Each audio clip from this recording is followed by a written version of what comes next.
17ই August বৈষম্যবিরোধী আন্দোলনের হামলা ও আন্দোলনকারী হত্যার অভিযোগে যাত্রাবাড়ী থানায় দায়েরকৃত মামলায় প্রথমে গ্রেফতার হলো তৌহিদ আফ্রিদির বাবা, মাই টিভির চেয়ারম্যান। এ থেকে রক্ষা পেল না আমাদের তৌহিদি ভাইও, তাকেও গ্রেফতার করা হলো।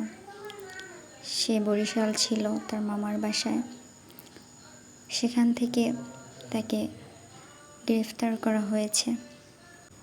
ঢাকা থেকে বরিশালে আত্মগোপন করেও শেষ রক্ষা হলো না তৌহিদ আফ্রিদির। অবশেষে গ্রেফতার হতেই হলো। যে পরিবার ছিল একটা সময় খুব আনন্দে, সেই পরিবারে একটার পর একটা শোকের ছায়া নেমে আসছে। প্রথমে গ্রেফতার হলো তার বাবা, এরপরে কিছুদিন পরে আমাদের তৌহিদ আফ্রিদিও বরিশাল তার মামার বাসা থেকে গ্রেফতার